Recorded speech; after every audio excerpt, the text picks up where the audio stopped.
These are cars, factory fresh. This year we're making nearly 9 million of them, a record. This year we're making fewer than 4 million babies, not a record. You might conclude that we love cars more than twice as much as babies. Of course, you can make a case against cars. They can't love you back. They take up too much space. They pollute the air. They mess up cities. They aren't safe.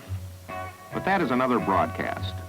What concerns us now, at the time of year when it's all American to be talking about, looking at, dreaming of, or buying a new 1966 model, what concerns us now is this thing we have about cars. The Great Love Affair.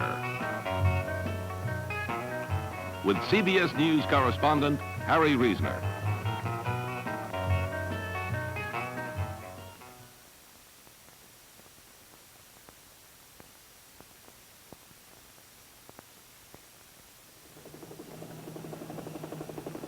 There are 72 million cars in the United States.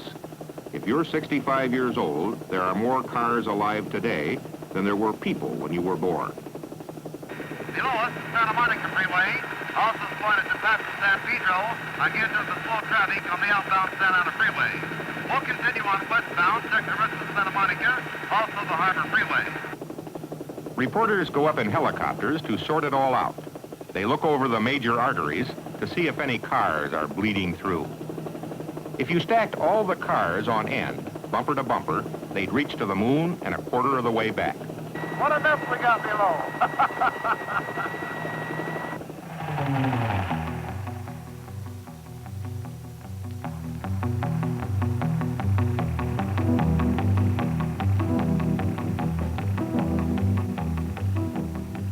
It's a mess, all right, but it's our mess, and we're willing to live with it.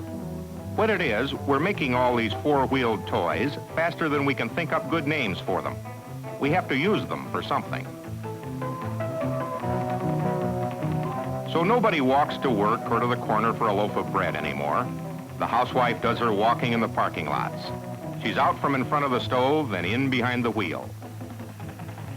If we don't have one of our own handy and feel the urge, we walk into an office and rent one. We convert them into portable living rooms, into rolling executive offices. We take them on vacation, along with boats, luggage, and living quarters. We're always going someplace, and for a while there, it looked as though we might run out of places to go. American ingenuity was up to the problem, though. It started inventing places to get to in a car. Originally, the phrase drive-in meant only one thing: a restaurant that brought food to your car window. Now, drive-in can mean anything. You can put money in the bank without ever taking your foot off the brake. While you still have enough money in there to cover it, you can drive up and mail off a check for a bill you owe. On the car, probably. There are no drive-in bars. You have to buy the whole bottle. There are 4,000 drive-in theaters around the country.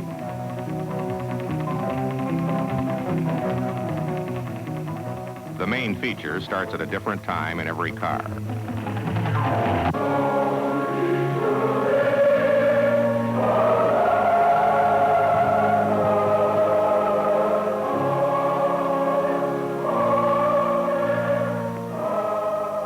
If you've driven everywhere all week, there's no sense unfastening your safety belt on Sunday.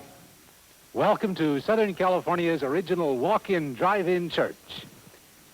By the time this service comes to a close, more than 10,000 people will have streamed in and out of this church to worship in the beautiful glass sanctuary and in the privacy of the family car.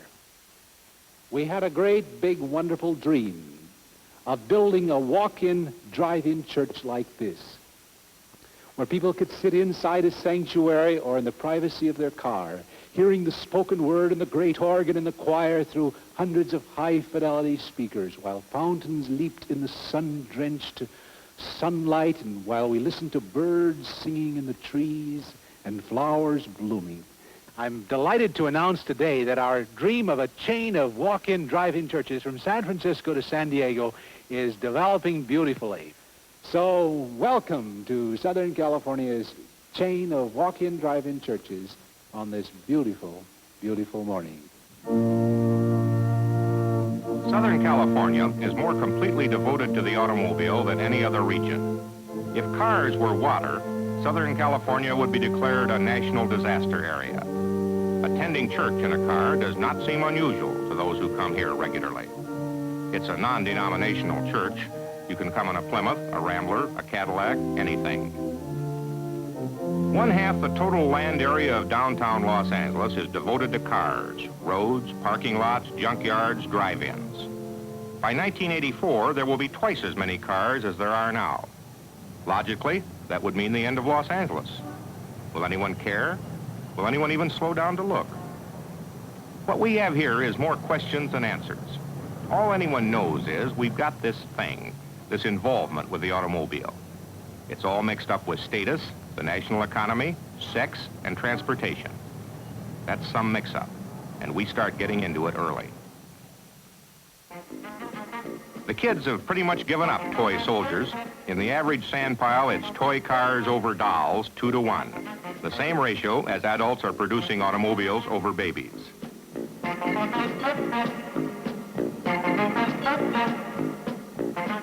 When the kids get out of the sandbox, they start taking the wheels off things and putting together toy cars with a lot of simulated stature. Of course, once you've got anything that looks like a car, you want to see how fast it will go. This is a soapbox derby. Detergent box derby, actually. Slot car racing parlors are springing up in many parts of the country. It's the newest car game. We may have to run our own cars on tracks like these sometime in the future. You'd hook onto a hotline plugged into, say, Denver. Head-on collisions are still fun at the amusement park. Kids have several $1 billion pocket money to spend every year, so grown-ups invented something called the Teenage Fair. Customized cars are big attractions at those. A customized car isn't so much for driving as for looking at. The all-American boy outgrows pants, pimples, and heating onions, but he never gets over the automobile. If he's mechanically inclined, he takes them apart and puts them together. If he isn't, he lets it go at just taking them apart. In school, he studies reading, writing, new math, and the internal combustion engine. The kids aren't planning careers as mechanics. They're going to be doctors and insurance salesmen like everyone else. Anytime after about midnight, the day he comes of age, the average teenager is out there lined up ready for his driver's test. At the next corner, turn left. If you're a boy, the day you go for your license is not like being promoted to the 4th grade. It's not like shaving or kissing a girl for the first time.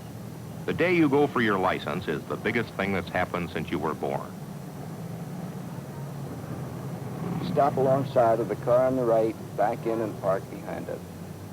You've been moving the car 12 feet back and forth in your own driveway since you were 10 and practicing with a learner's permit for 6 months. Now this license examiner is sitting there and you can't even find reverse. You really want your license pretty bad, and this fellow sitting next to you hates all kids, particularly boy kids. Always flunks them the first time. You have to remember to do a lot of dumb things you don't really do when you're driving. You can't rest your elbow on the window or anything. Drive out. Proceed straight ahead. Once he gets his license, he's got a driving life expectancy of 45 years and 500,000 miles ahead of him. The average driver will buy 15 cars and have 13 accidents. The National Safety Council also says there's a 1 in 40 chance he'll be killed in an accident. Turn right at the next corner. Life is one long wait for things that don't come in the mail. One of the things that keeps not coming is that first driver's license. When it does, he's ready. Maybe he'll stop by Eddie's. Maybe he'll drop over to his girl's house. Maybe he'll go get a job to tell the bank about so he can get a loan to buy his own car to get to the job in. When he leaves, Mother will go in the house and have a good cry. Up till now, she's had the car all to herself. He isn't just a kid anymore. Beginning today, he's a potential car buyer.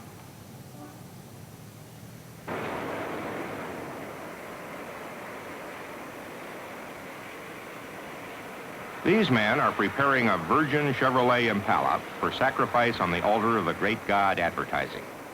The car will be towed out, chained to a rock in the sea, and shot by a camera. A commercial like this one they're making runs for 1 minute on television and costs perhaps $30,000.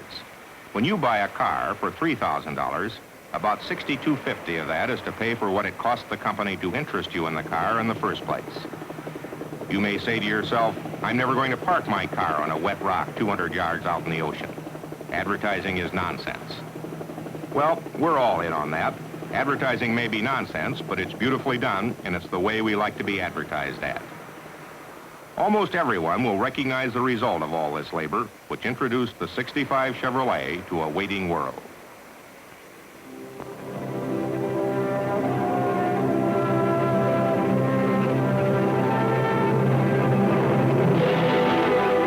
Chevrolet, the beautiful shape for 1965.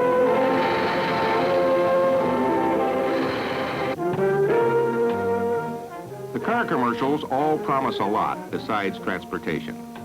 What they do is they find out what our dreams are and play them back to us. Maybe we should be dreaming about improved safety equipment, but most of us aren't. What we are dreaming about is love, beauty, freedom, fun, luxury, speed, class, and sex appeal. You name it, their cars will give it to you. One implication is that if you consume the right car, it will change your whole personality. Winifred hasn't been herself lately. She's changed. Her mind seems to be a million miles away. Willow Lane hasn't seen Winnie since the '65 Deluxe Mustang. When does a man decide that it's time to own an automobile that reflects what he has accomplished? When does that moment come? Certainly, an automobile of this stature is not a casual investment. You own it because you've earned it. Listen, fella, if you haven't quite earned it, you can always borrow it.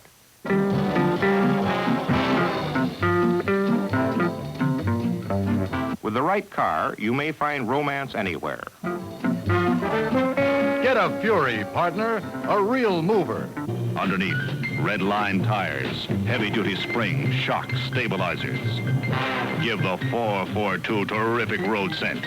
The car commercial can be as masculine as a T-shirt or as feminine as a negligee. You are about to meet a true international beauty with a shape that blends elegance and excitement. This is beauty by association. There it is, the latest model, although that other model looked too good to trade in. Thunderbird, 1965. I don't know who this fellow is. Maybe he's coach of the swimming team.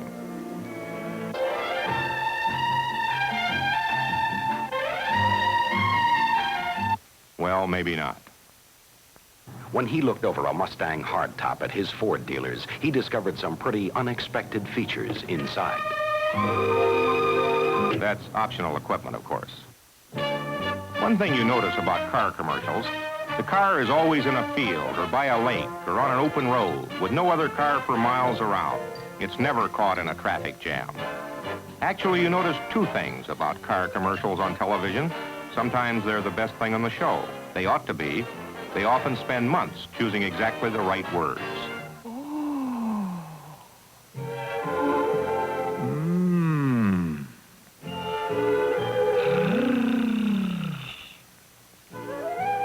Wow. But if you think commercials aren't real, here's reality. What we did, we planted a $14,000 Ferrari on a New York street and took pictures of people looking at it.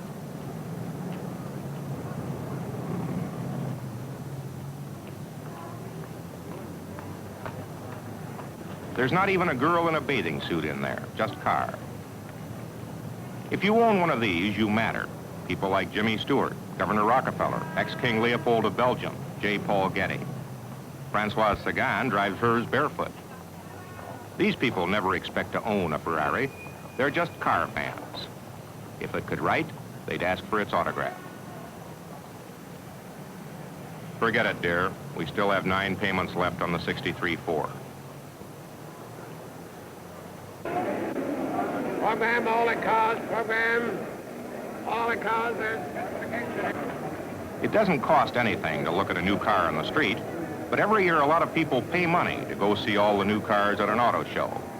The auto show is an advanced seminar for the car consumer. Here in one place, he can expose himself to every commercial pitch. He can touch them to make sure they're real, sit in them, compare them, and dream of a garage big enough to hold one of each.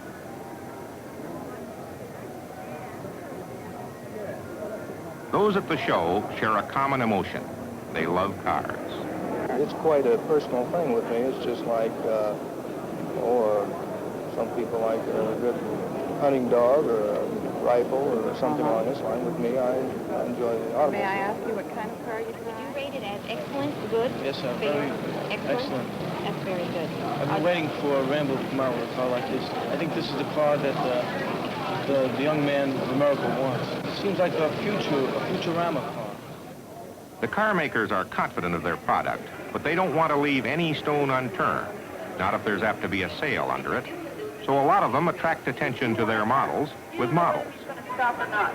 All of a sudden, there, out of the corner of his eye, he's flashing these little lights that flash. He panics, puts on his brake, you make your turn, and it's cool. Individual rear seat reading lamp. Portfolio pockets on the back of each front seat. A sliding assist strap for the convenience of your rear seat passengers. A remote-controlled left outside rear view mirror, and a gauge that watches all of the other gauges for you.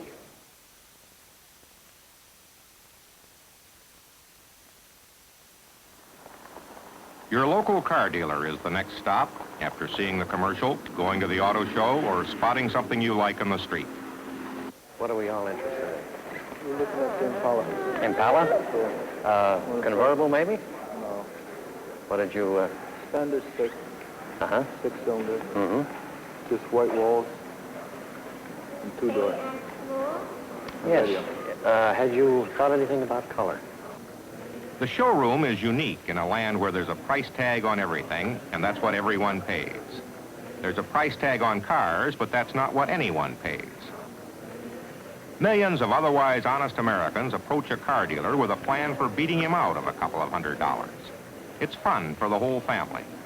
The fun is, see, you try to beat the dealer down, and he tries to hold you up. A lot depends on the car you have to trade in, or that's what you think. Actually, even if you have a 65 Rolls to trade on an American compact, you never seem to get away for less than $2,000. I know what you want to spend, but Yeah, I know. what you want to spend and what you got to put out is two different items. 2,100. You got a deal. See, now you're way up to 23. I saved you 200 already. So you got a beer taste with a champagne pocketbook. Champagne taste with a beer pocketbook. More than you want to pay. You better wait till Christmas when Santa Claus comes. No, we don't really need 1965 cars. Well, what... I just didn't want to buy somebody else's trouble with a used car, that's all. Yeah. What did you figure on spending for a car? I had no idea. If I can't get Well, you had an idea because when I give you a price, it was too much. You'd buy the car for $25.77 with no trade. 25.77. Give me this price all on the paper, Norm, you know? Why, sure. You gotta think it over. Have you got this whole $4,400 saved up? Well, I'm talking to my grandma now, trying to make a little business deal with her. The love affair with the car is consummated in the solemn closing booth ceremony. 300-horsepower motor, 4-speed transmission, radio, white walls, positive traction, modern off-road exhaust, and CNC group. Is this right? That's true. This is a beautiful little car you got. Well, that's what I want. This is also very nice. That's good. I seen you last year trying to put all my stuff in the The car. day you show up to take delivery on your new car may be the first time you've seen it. Detroit makes 350 different models, and with all the options, there are several million possible permutations on a Chevrolet alone. If what you want is a midnight blue hardtop with paisley upholstery, wire wheels, stick shift, and air conditioning, you have to order it from a book, and they have it assembled for you in Detroit. When you get it, you're likely to remember another option or two you wish you'd ordered. Is this where a cross would go if I had one? Yes. That's your fair adjusted for you. That's good. Okay, fine. It may be love at first sight. At these prices, it better be. Anyhow, for better or for worse, for richer or for poorer, in sickness or in health, it's the beginning of life together. Put the ring on the keys. When a car comes home, it gets to be sort of a member of the family. For one thing, it has to have its own room. Inasmuch as Americans can no longer keep up with the Joneses with only one car, 11.5 million families own two. A two-car garage holds one car, one lawnmower, a wheelbarrow, and a bicycle. One of the things you do on the honeymoon is read the owner's manual. It's more fun than the tag on a mattress. Most of the mechanical details don't mean too much, but everyone understands the beauty tips. Polish occasionally with a good quality car wax. Wash with mild soap and plenty of good clean water. Avoid washing in hot sun. Of course, you can avoid washing altogether by letting someone else do it for you in one of those big dishwashers they have for cars.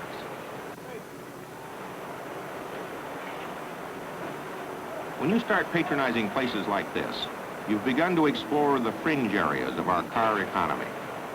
The production, sales, maintenance, and professional driving of motor vehicles involves 1 out of every 6 businesses in the United States and 1 out of every 7 salaried workers.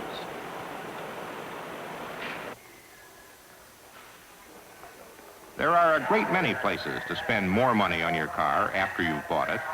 In the supermarket, you roll your cart through canned goods, frozen foods, and meat on into the automotive department.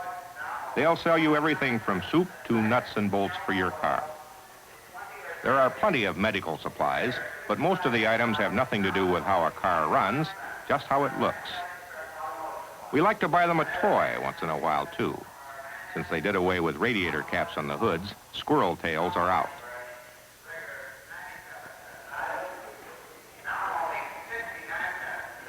It's what they call the after trade in the car business. We buy $500 million worth every year. It may not make the car feel much better, but it's like patting a horse on the nose. The horse is indifferent, but we like ourselves a little better for doing it. I don't know how old you have to be to remember what a real live garage was like. There was a Rita Hayworth calendar in the back room, tires stacked up against the wall, parts lying all over, and a workbench loaded with tools whose only place was wherever they were dropped. They aren't like that much anymore. The modern garage is like a hospital clinic. The head man is a diagnostician. They keep medical histories in file cabinets. The operating room is antiseptic, and most of the patients aren't very sick. On the whole right side leaks. I had it washed with a car wash and had a plug in the inside. Now this door also, it doesn't close tight. You have a water leak on the right side. That's right. And a line in the left front door. Doesn't sound like a Chevy door. Compared to that. Anyway, that could mean soundproof. No. Huh? What's your problem with it? Pardon me? What is your problem? Well, right now we're riding down, and it seems like a valve got hung up, you know, and she started tapping. And just when I got down to the corner over here, it seems to have gone away. Doesn't sound like anything serious. Okay, you can have a seat in the waiting room here, or you can walk around the shop. The big problem when you bring a car to a place like this is to get it to make the same funny noises in front of the mechanic that it was making minutes ago when you were bringing it to see him. While the car is in the operating room, there's nothing you can do but wait and hope for the best. About the best you can hope for is a bill under $50. Americans pay $6 billion a year for doctor bills. They pay more than $6 billion for garage bills. Of course, maybe the cars are in better shape.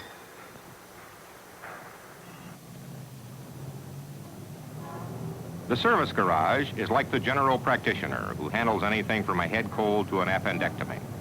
But specialization's the thing today, for cars as well as people. You get your brakes lined in one place, your speedometer fixed in another. Cars age in small ways. Nicks in the paint job, tired upholstery, small squeaks. It's hard to say for certain when that first fleeting doubt flashes across the owner's mind. maybe I ought to get rid of it before it starts costing me money. After the first year, the car begins to look less and less like the television commercials. There really isn't much wrong, except the owner is bored. The average new car buyer trades every 3 years, and that's where the used car business begins. Used car buyers are different from new car buyers. For one thing, they don't usually have as much money, and for another, they're more suspicious. They start with the idea that if there wasn't something wrong, the original owner wouldn't have traded it in.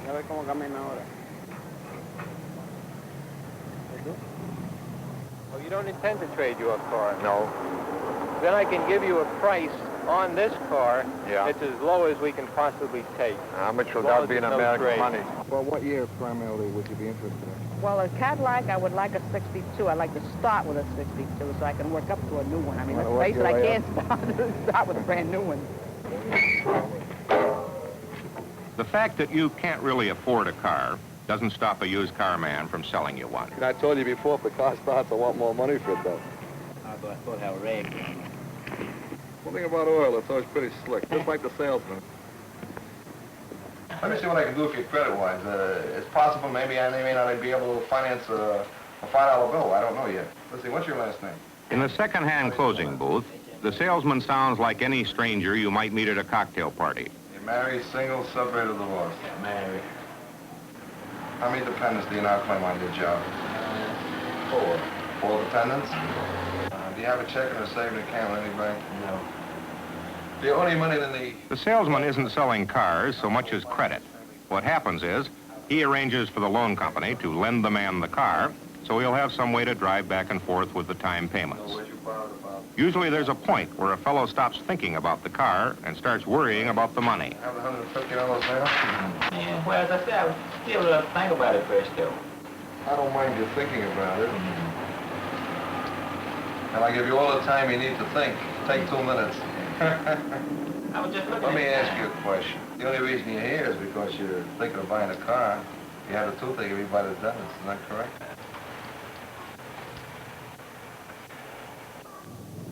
When someone has bought a car on time and defaults, he's supposed to bring it back. Some people do, some don't. They figure it's like returning a no-deposit bottle. What happens then, a specialist from the loan company comes and takes it. It's a little service they have called repossession. A repossessor like this, who's been in the game for a while, can unlock a car, start it, and drive it off quicker than you can yell Willie Sutton. This would be a handy talent for a man to have when his wife goes off with his car keys in her pocket.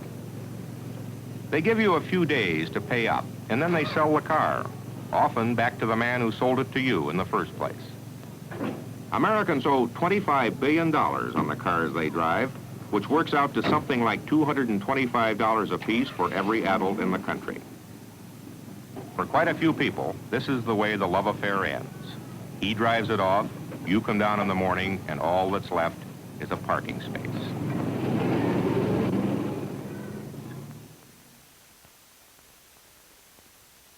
Now again, The Great Love Affair with CBS News correspondent Harry Reasoner. The interior trims are all ready for review. Mustang panels, too? Yeah. Well, let's hope we get another winner. Everybody's involved with cars. Some people are more involved than others. People in Detroit are most involved of all. Things have never been better there, and Ford executives John Nevin and Don Fry are planning to keep it that way. Projections aren't, I suppose, too reliable for 1975, but you can see the projections are starting to take into account several conflicting factors. There's the two-car family on one end, growth of multiple-car ownership, increased buying rates in general because of economic improvements. You can also see the influence of major metropolitan market planning that's got to be taken into account here. Well, there's no question about it.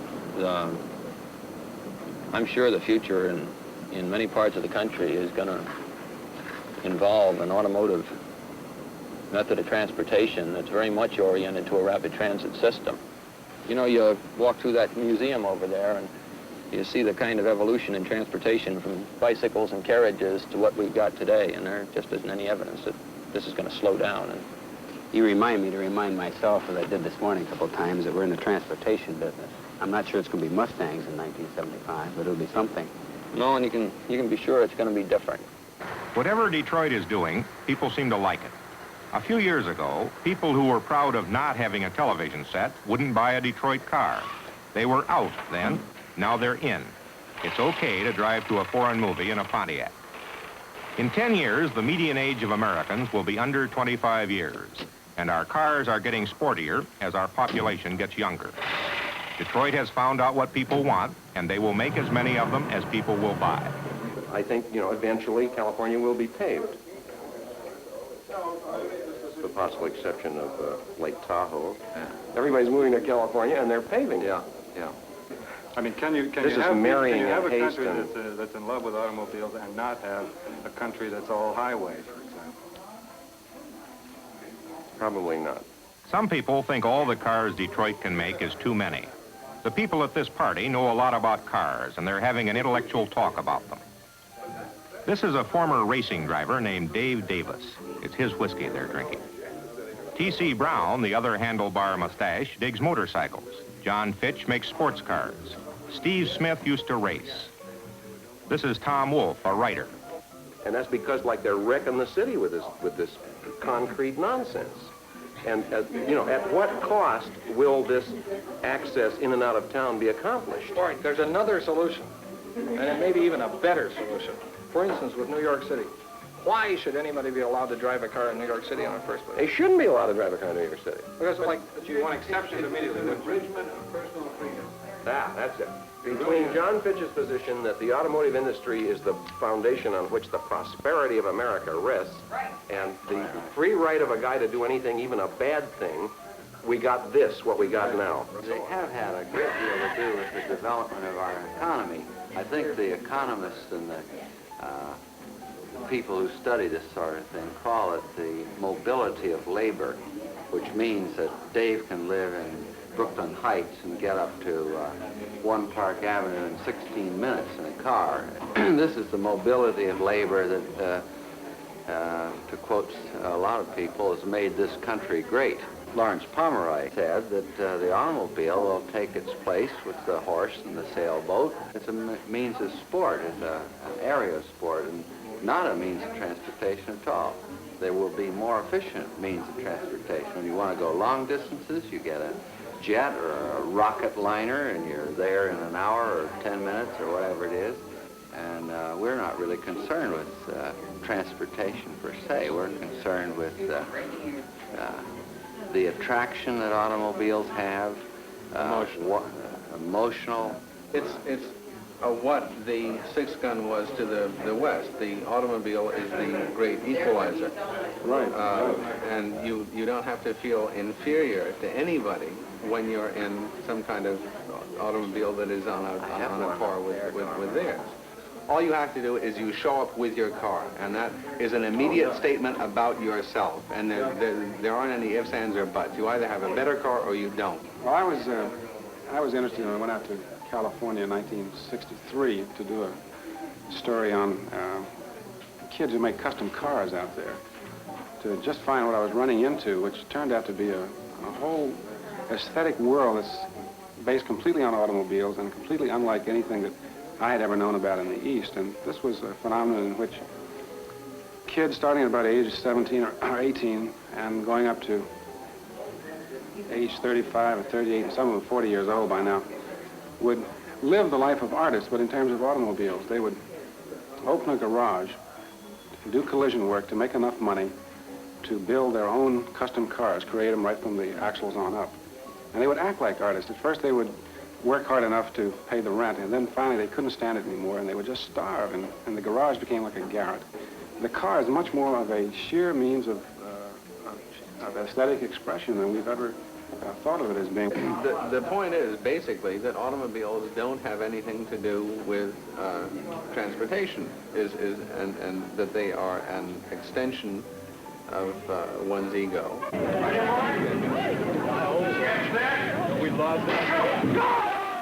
If cars are an extension of the ego, this is about as far as it can be extended. When you've played in a sand pile with cars, driven them, eaten in them, prayed in them, slept in them, college students look around for something different to do with them. The game is to see which team can carry a Volkswagen 100 feet and then pile on and drive back to the starting point in the shortest time. Tuition runs around $1,000. Tack it up, buddy, gonna shut you down. It happened on the street. Then, Dad, there are the drags for a quiet Sunday afternoon in the country. Revving up their engines and it sounds real mean. Now tack it up, buddy, gonna shut you down. This is the ultimate sand pile. 250,000 kids drag regularly, and 500,000 more buy magazines about it. The good thing about dragging is that anyone who does it has to know a lot about something anyway. Any one of these kids can take an engine apart and put it together again in an afternoon without having any parts left over. Drag racing isn't what you'd call a carryover sport. In another couple of years, these kids will be playing golf or getting away from it all in a sailboat, and a new crowd will move in. Right now, the car is everything. I don't need you, I got my car. He's real fine, my poor man. He's real fine, well, I think my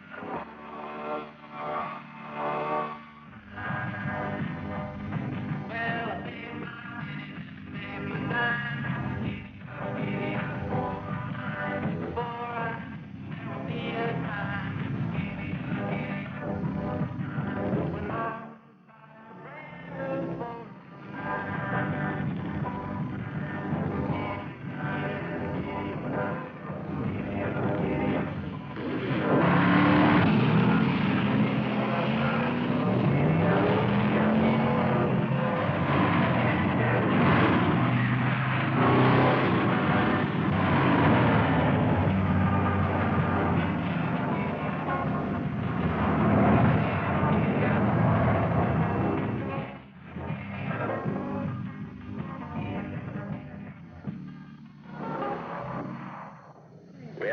The cars, but there were 66.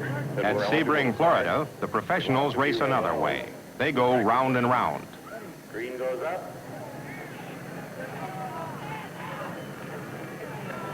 Down and away they go. Pretty good even start.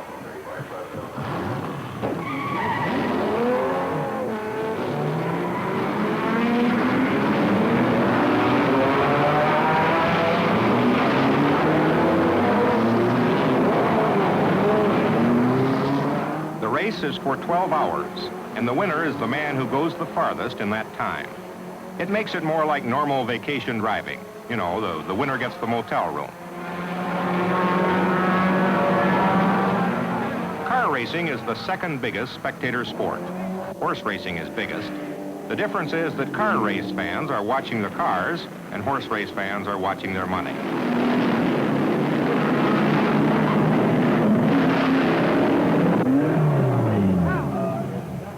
Everyone ought to risk his life once in a while to keep the juices running. A lot of people who subscribe to that theory don't actually like to do it themselves, so they watch someone else.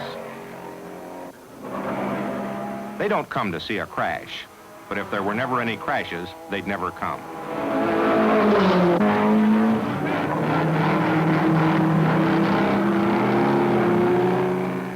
Danger is what car racing is about. And there's this thing about danger. It has a sort of beauty about it, and like a flood or a snowstorm, it makes friends out of strangers exposed to it.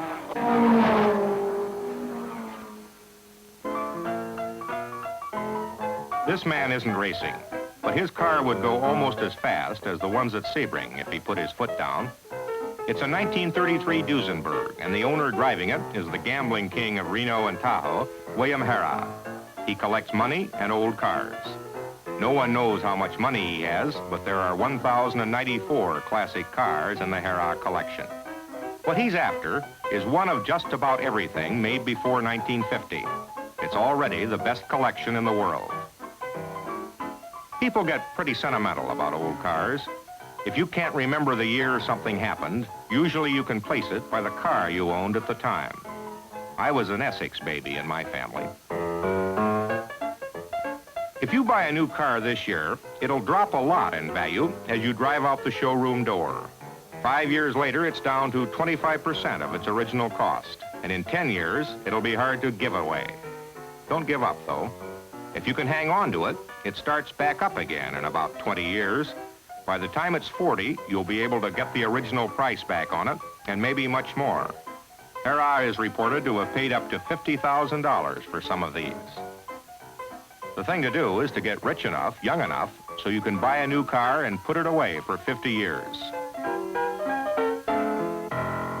Gentlemen, behold the motor car of the future. When there's some question about whether anyone has enough time to get where he's going, that's drama.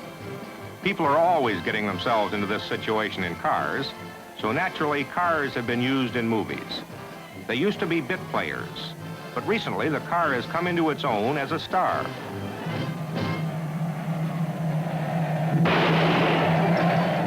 This is from a new movie called The Great Race.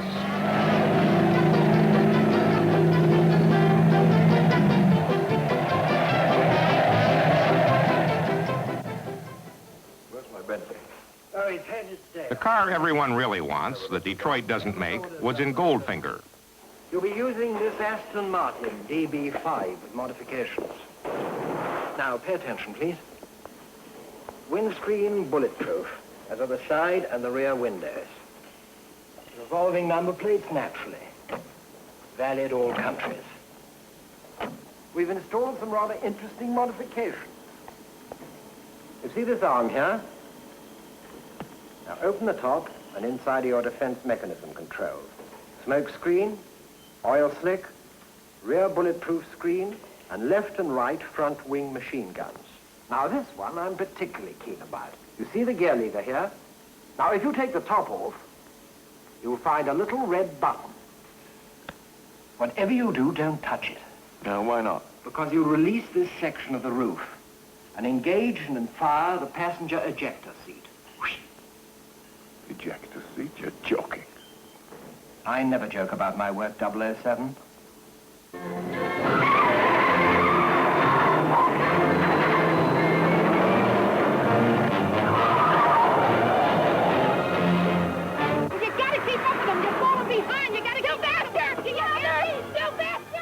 A few years ago, they put a lot of actors in cars and kept taking pictures of them till they had a film they called Mad, Mad, Mad, Mad World. You're getting me? Boy, are you bugging me, man. I'm gonna nail. I'm getting bugged now. Whoa, man. Master, will you pull? If you don't pull over, I'll kill you. That's what I'm warning you. Pull over and stop. I said stop. Stop. All right, do that. What are you doing?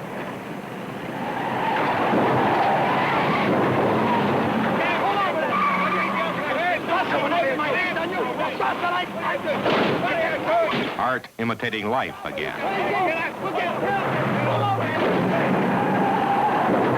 The art world is getting in on this car thing, too. This is an art gallery, and the man is sitting in a piece of sculpture. His name is Salvador Scarpita, and he's not a driver, he's the artist. Very clever. If it's art. But is it? Not everyone is sure. Life imitating art, perhaps. But both of them were made up, and that's strictly sculpture. I think what he did was he bought the parts of the cars and... Well, is this a good reproduction?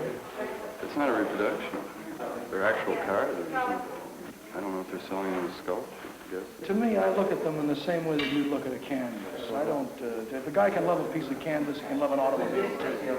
It depends on... Maybe what it adds up to is people will look at cars even if they call it sculpture.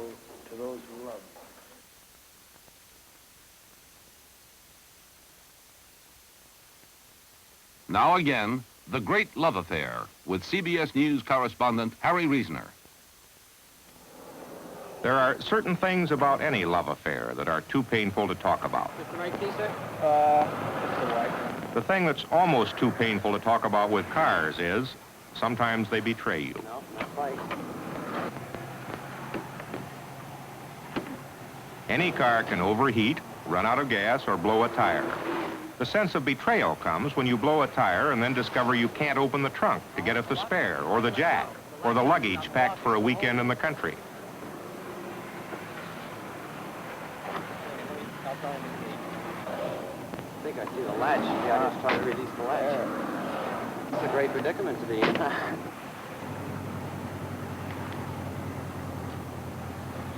The worst thing that can happen is when a car breaks down all at once, all over.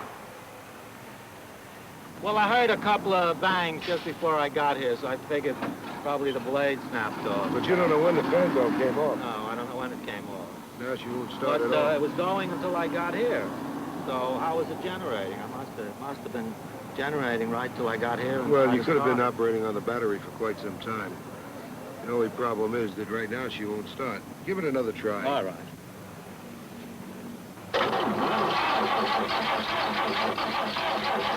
Hold it, don't leave the pedal alone. Just work the key.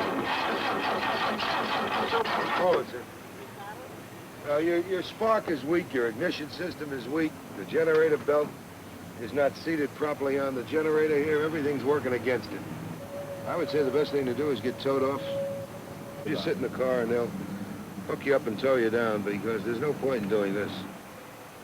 All right, sir, we have labor of $2. When the doctor does an exploratory operation, takes one look and sews them up again, he never charges much. $11.75 altogether, sir. In this big mix-up we've got with cars, there's nothing that makes you feel more helpless than a breakdown on the highway. The whole world is going by. They're all on their way and you're trapped. An innocent victim betrayed by an inanimate object. By the time you get there, it'll all be gone. For the car, this may be the beginning of the end. There are a handful of things you can do with a car that is dead or dying. Don't underestimate American know-how. These people take old cars and do on purpose what most drivers spend all day trying to avoid.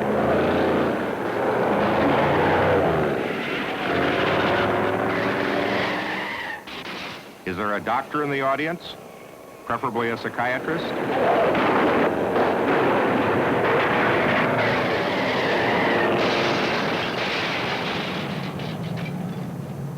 Not many cars die with their boots on that way. Mostly they just fade away. A car can be fixed for a while, and it can be sold to the next guy down the money ladder, but finally someone gets stuck with it the day it costs more to fix than it's worth. We're throwing away 5 million cars a year, and it's getting harder to find a place to throw them. Junkyards are competing with housing developments and national parks for space. There's a limited need for scrap steel, so about 1 million of them are being spread across the countryside in a garland of car dumps.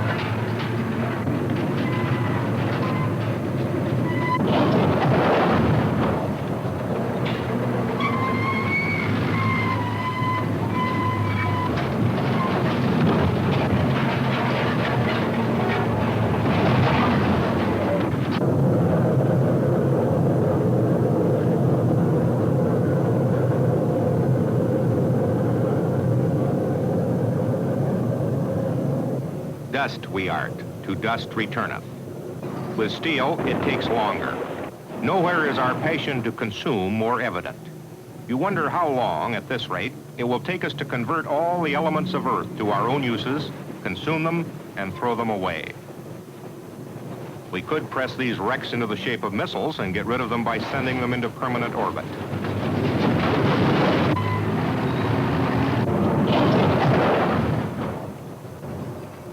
Once upon a time, a man and his wife, with 3 children and a small dog in the back seat, drove from Richmond, Virginia to Providence, Rhode Island in this to see the children's grandmother. You'll never find that quarter you dropped behind the seat now.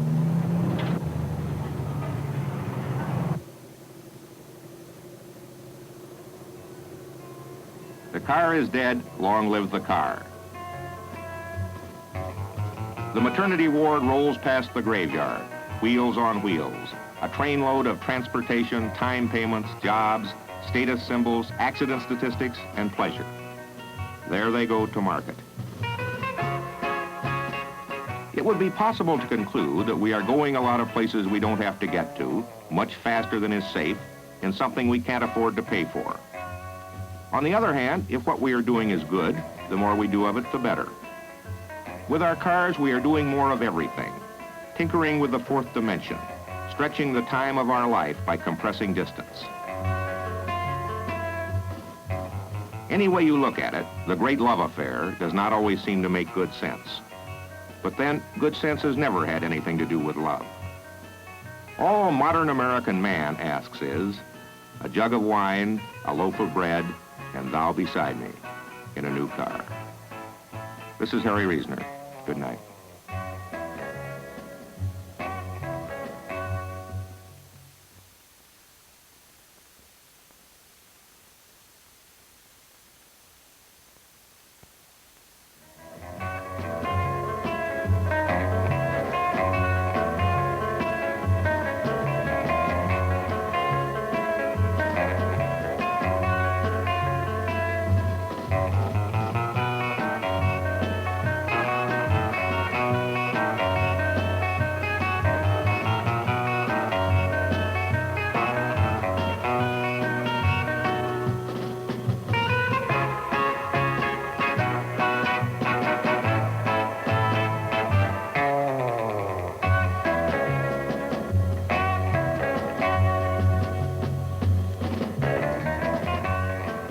The Great Love Affair was filmed and edited under the supervision and control of CBS News.